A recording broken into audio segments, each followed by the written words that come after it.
Hello, everyone, and welcome again to another episode of the Branded Blogger Podcast. Today we are joined by Derick Bailey. Derick is a software developer of more than 20 years. He's an author of technical books and articles and an internationally known speaker in software development circles. And of course, he wouldn't be here with us if he weren't an avid blogger, right? Yeah, of course. Awesome. So welcome, Derick. Thank you. It's great. So, all right, well, let's jump right in. So what attracted you to a digital career? Well, it's been kind of a natural progression for me, honestly. My dad brought home a computer when I was 10 years old. So I've been working with computers for about 25 years now, and it's just been one of those things that was always there.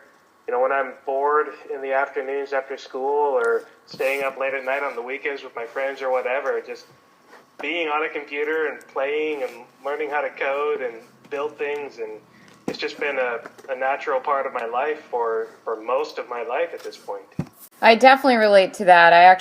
My mom is a software developer herself, so I grew up around computers, and I think our first internet connection was when I was 9, so. Yeah, I got my first internet connection, I think I was 14 or 15, and I remember hearing about it through a friend of mine that one of the local phone companies was getting the internet service set up. And so I went over to the company, the local office, and started asking questions. And they were like, "How did you know about that? We haven't told anyone. We're not ready. No." So I ended up being one of their very first customers at the age of 15. That's awesome. Yeah, it was pretty fun. And are you totally self-employed with your software development business? I am. I do about 50% of my time consulting. I have a pretty nice contract with a healthcare organization down here in Texas. And then I spend the rest of my time, which is probably more than 50% if you consider how many hours of work that I do every week. But I spend the rest of my time doing businesses on the side of consulting, and with my ultimate goal of those businesses becoming my primary source of income eventually. Fantastic. Yeah, I actually am from Texas originally myself. I'm from Houston. Oh, nice. I'm up in Waco, Texas. Okay, Wacko from Waco. There we go. Yeah, we've been here for about 14 years. Well, what led you to starting the screencasting and podcasting services? Well, the screencasting was a friend of mine. I've been talking with a guy that has written a number of books for a publishing company called Pragmatic Programmers. And they were talking about getting into screencasts again. I guess they had done it several years ago. And he recommended me to the publisher as a person to get started in the process because he felt that with the blogging that I had been doing, that I had the right mentality for doing screencasts. And I had done a little bit of work in screencasts in my jobs previously, helped out a coworker a couple of times to get some screencasts done for some training videos that he produced. And so I knew basically what needed to happen. I also have a 2-year degree in audio engineering and sound recording technologies. So that's my college degree. So that made it really easy for me to understand the technical side of recording and editing as well, because I had a bit of experience with that. And so that started about 3 years ago with that publishing company approaching me and asking me to get some screencasts done. And from there, it just kind of turned into, well, hey, if I could do this for these guys, I wonder if I could do it on my own and sell some of these things, you know. So I just started recording the things that I was doing as a software developer. It's like, hey, I just solved this problem. Wouldn't it be great to record that? All right, let's record that, edit it, ship it, and start selling. So it kind of just grew from there, just a fun thing to do for some extra income. And now it's actually a fairly good source of income for me. And I talk to a lot of bloggers who are interested in, obviously I just got into podcasting. I talk to a lot of bloggers who they're interested in it, but they don't really know what to think of it. As far as podcasting goes, what would you say the benefits are to bloggers? Well, it's a great way to really create a deeper and more meaningful connection to your audience. Your blog is great. You need that out there. That's content marketing, that's search engine optimization and traffic, and you're going to get in front of people and you're going to be able to produce information that people want to read and come back to you. But once you have somebody already reading your blog, getting that next level of relationship built with them, getting that more meaningful connection of them hearing your voice and really hearing how you speak, not just in written words, but your tone of voice, the way you pause, the way you think, and everything that you do from an audio perspective is just going to really create a more meaningful relationship between you and your audience. You'll have a better customer base or fan base or whatever it is you're looking for by adding a podcast on top of your blogging. From what you've seen, do you think that bloggers typically handle podcasting the right way, or is there advice that you could give to them to maybe be a little bit better in the podcasting circle? Oh, I think generally speaking, most bloggers do podcasting pretty well because people that are already producing content on a blog, if they're interested in podcasting, it's really just going to be an extension of what they're already doing. And it's typically a very natural progression to go from blogging into podcasting. Of course, people starting out do tend to need a little bit of help and a little bit of advice, and there certainly are things that you do and don't want to do with podcasting compared to blogging.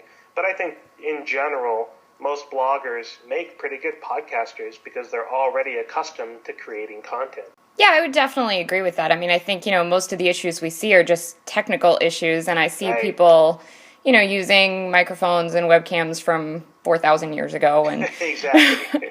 sometimes that doesn't work too well.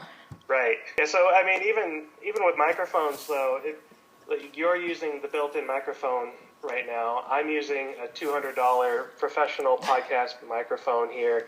But it really doesn't make that much difference, quite honestly. As long as you have a microphone that will record good enough sound quality, then the things that you want to avoid are sitting in a very small enclosed room that has a lot of echo. I mean, whether or not it's a high-quality microphone or the one built into your laptop or iPad or whatever, sitting in a small enclosed room is just going to cause a lot of noise in the background, and it's going to be horrible audio quality. But I can get good quality by sitting in my closet with the built-in laptop mic, or by sitting in a nice open room like you're in right now. There's not a wall directly behind you, so you're not going to get a ton of echo off of that wall behind you, feeding back into the microphone.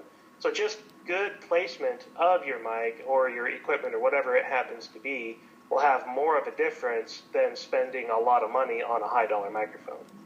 Absolutely. Well, I think it's really inspiring for our listeners that your blogging actually got you into your professional business and what's making you money right now. So yeah. I congratulate you on that. I think that's fantastic. Yeah, it's been a crazy ride. I started blogging almost 10 years ago. Actually, I think it was 10 years ago now. And I never intended for that to be a source of income or finding jobs or clients or anything like that. But in the last 4 years, 3 years now, I guess, I've spent 2 out of the last 3 years as an independent consultant and contractor, and I have never once had to look for clients. Everybody has always come to me saying, "Hey, Derek, I read all of this great info on your blog. I want to hire you. Come do this project for me," or "Come teach my developers how to do these things," or "Come do whatever," based on the content that I had already produced out there on the internet. Absolutely. You built your own credibility. That's your resume. Yeah, exactly. Currently, does your blogging help to bring business to your software development? Oh, it definitely does. There's no question about that. Whether you're talking about my screencasts that I produce, my podcast hosting service, the software that I build for other people, every aspect of my career at this point is benefited by my blogging. The more I blog, the more people come to me to ask for work to be done, to look for advice on how to improve their own career, how to get into blogging, how to do all of these different things that I'm involved in at this point. Do you do consulting, by the way? I do. I spent 2 out of the last 3 years doing that. I did it for 2 years straight, and then I took a year off to work as a full-time employee for a company out of Bulgaria, and then I recently got back into the full-time independent life here and spend about half of my time doing consulting. So what do you see as the future of your businesses? If I had to pick a theme, I would would go for helping other people improve their own careers as developers. There's a lot of great life coaches and career coaches out there, but there aren't that many in the software development world. There's probably a dozen or so of us that are really actively doing this. Others more so than me. I'm kind of just getting started on the career advice side of things, while I've got the technical side of things pretty well done. But that's really what I want to do with my career at this point. I want to make other developers' lives easier, whether it's through writing software that they can use or showing them how to write software to make their own products and development processes better, or whatever the case may be. That's really where my focus is at this point. That sounds like a great mission statement. It is. It's worked out well for me. It's allowed me to charge some pretty astronomical fees for hourly rates at times as well. I mean, I'm not particularly shy about sharing numbers. I've earned as much as $250 an hour for consulting to come into places and say, do this, do that, do the other, and here's how you do it. So the businesses that you consult, do they have their own blogs? Do they ask you for advice on those blogs? No, I typically have not been looking at what other people are blogging about. Most of the people that I've consulted with have come to me for the technical side of software development, not necessarily for me to build it for them. So I get kind of pedantic about consulting versus contracting. I really don't like the contracting side of things where I'm just building the software for you. I much prefer the consulting side where I am teaching you how to be a better developer and how to improve your software processes. So that's really what's allowed me to charge as much as I have. My availability combined with the value that I bring by making sure that your team is going to be up to date and not just me delivering something that your team has no idea how to build. Well, and I think that extends to another piece of difficulty. What I've found is that I started my career in the graphic design side of things, right. And when I went from contracting with graphic design to marketing consulting, that was a great transition for me because I found that it was much easier to please my clients by providing more of a scope of what my theme was for them. Right, exactly. It's difficult to come up with that theme yourself and then deliver this product where they don't even really get the overarching idea that you're going for. Yeah, I've had the same experience. I've spent most of my career in a contracting environment, working for other companies, working for an employer, but then working for other companies through that employer. So I learned a lot about the contracting side of things. And I have similar experiences as you just described there with contracting versus consulting. It's easier for me to make sure someone else has the skills they need to complete the vision because they have the vision. They know what's supposed to be done. They are there every day working for that company. They just need help getting the technical side of things in place so that they can fulfill the vision. So, Derek, where can our listeners connect with you further and what can you offer them? Well, I am all over the web in a lot of different places. Probably the easiest place to start is DerickBailey.com. That's DERICK Bailey.com. You can get to my technical blogging, my books that I've written, my screencasts that I produce, a link to my podcast hosting site, a link to Twitter and Google+, and everything else that I'm doing straight from DerickBailey.com. Fantastic. Well, thanks again for joining us today, and thanks to all of our listeners. Be sure to check out the post about this episode at brandedblogger.com. Tweet with me at Kaylin Coy, and where can we tweet with you? At Derick Bailey. I'm pretty much Derick Bailey all over the web. That is personal branding, sir. That is the Absolutely. way to do it. All right. Thank you so much, Derek. We appreciate it. Thanks for having me. All right. Bye-bye.